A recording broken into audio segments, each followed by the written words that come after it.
Hello students, I am Bhumika. Welcome to my YouTube channel math solution. तो आज हम करेंगे फंडामेंटल थ्योरम ऑफ अलजेब्रा। तो स्टेटमेंट देखते हैं।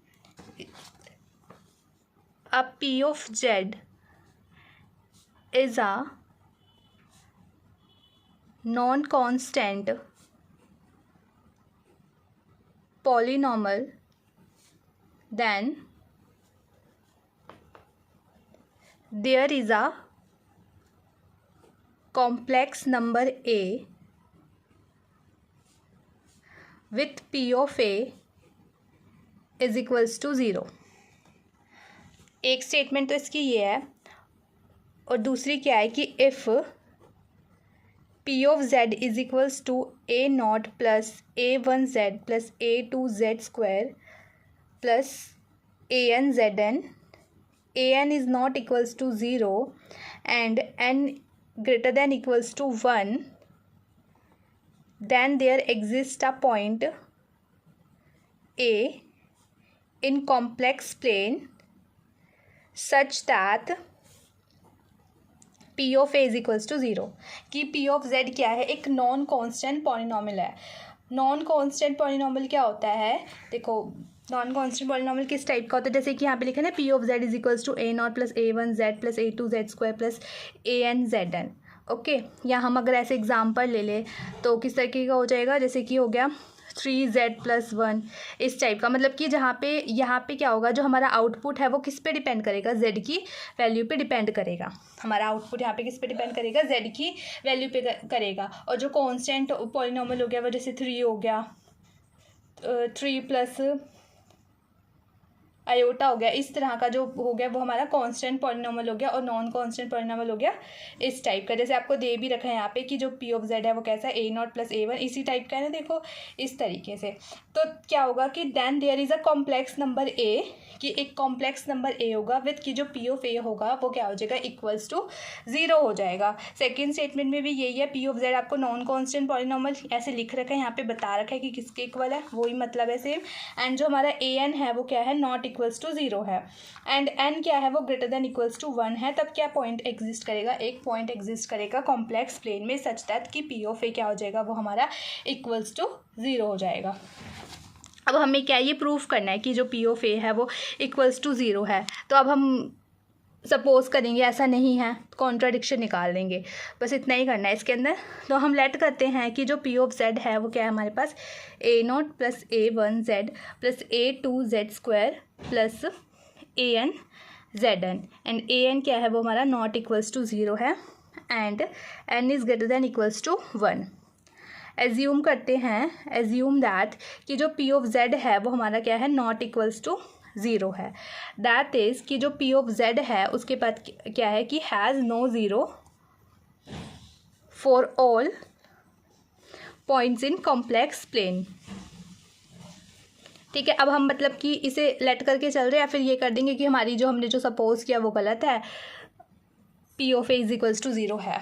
बस कॉन्ट्राडिक्शन लेके चल रहे हैं हम यहाँ पे। अब हम कंसीडर करते हैं फंक्शन कि अब हमारा तो है नहीं भाई पी ऑफ जेड क्या है, नॉट इक्वल्स टू 0, तो हम कंसीडर करते हैं एक फंक्शन को।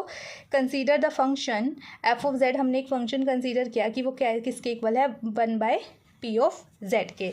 तो सिंस पी ऑफ जेड क्या है, is a polynomial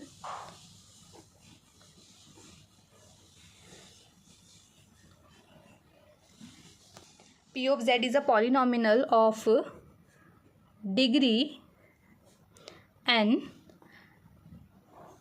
and it is non-constant entire function। ठीक है, डिग्री n का है ये, और क्या है ये, नॉन कांस्टेंट एंटायर फंक्शन है। अब देखो हमें पता है कि वी नो दैट कि जब कोई भी नॉन कांस्टेंट एंटायर फंक्शन होता है वो क्या हो जाता है, हमारा अनबाउंडेड हो जाता है। तो हम लिखते हैं कि we know that non constant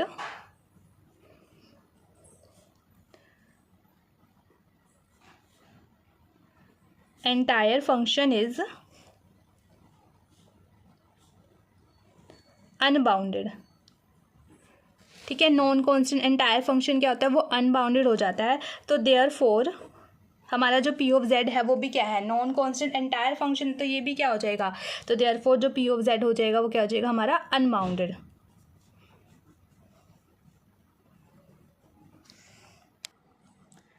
इसका मतलब क्या हुआ कि this means that limit z converges infinity P of z कहाँ कन्वर्ज कर जाएगा, इन्फिनिटी पे, या फिर जो लिमिट है हमारी z कन्वर्ज करे इन्फिनिटी पे f ऑफ z वो कन्वर्ज कर जाएगी कहाँ पे, ज़ीरो पे। ओके, तो we know the definition of limit at infinity, we know the definition of limit at infinity which is for a function f defined on an unbounded set E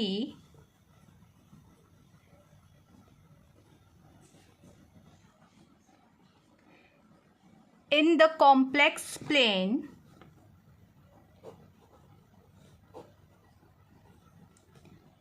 if for given epsilon greater than 0 there exists r greater than 0 such that f of z converges w as z converges infinity।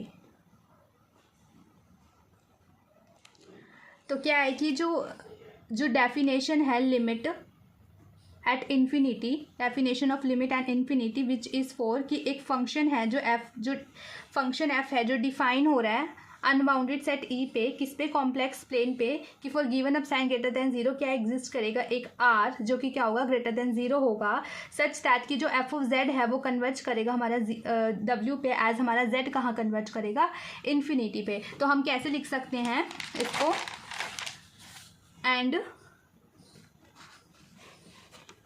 We write limit कि जो z है वो converge कर रहा है infinity पे, f of z is equals to w।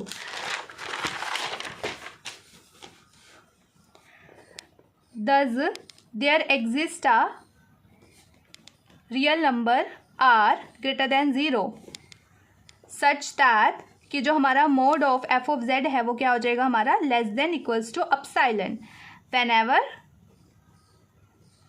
जब हमारा मोड ऑफ z है वो क्या हो जाएगा greater than r। However, f of z is f of z being continuous is bounded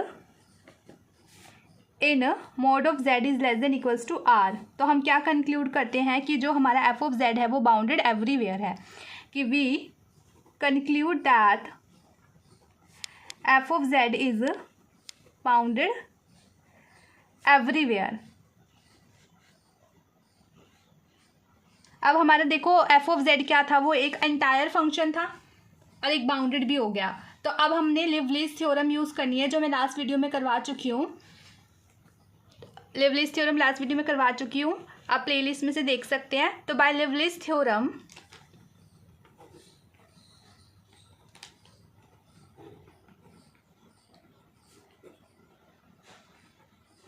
यहाँ पे हम क्या यूज़ करें, लिवलीज थ्योरम के अकॉर्डिंग क्या था कि एक बाउंडेड एंटायर फंक्शन क्या होता है वो कांस्टेंट होता है। तो हमारा एफ ऑफ जेड क्या है, बाउंडेड है, एंटायर फंक्शन है, तो क्या हो जाएगा हमारा एफ ऑफ जेड हो जाएगा वो कांस्टेंट हो जाएगा। यहाँ पे आप क्या है इसकी स्टेटमेंट लिख सकते हैं, जो लिवलीज थ्योरम की स्टेटमेंट मैंने लिखवाई थी, मतलब लिखनी पड़ेगी, आप बाय लिवलीज थ्योरम नहीं लिख सकते, यहाँ पे बाय लिवलीज थ्योरम करके उसको इन्वर्टेड कॉमास में स्टेटमेंट लिख देना। ओके, कि दिस इम्प्लाई कि जो पी ऑफ जेड है is constant which is a contradiction therefore our assumption is wrong,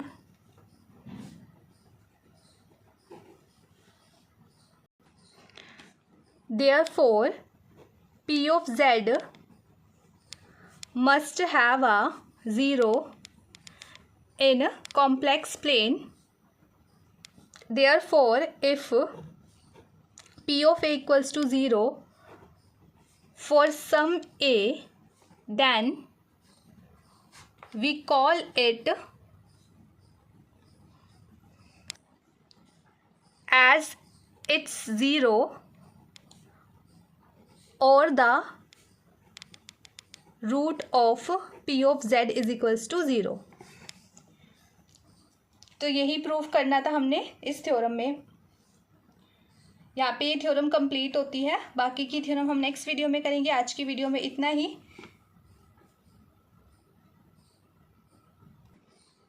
thank you.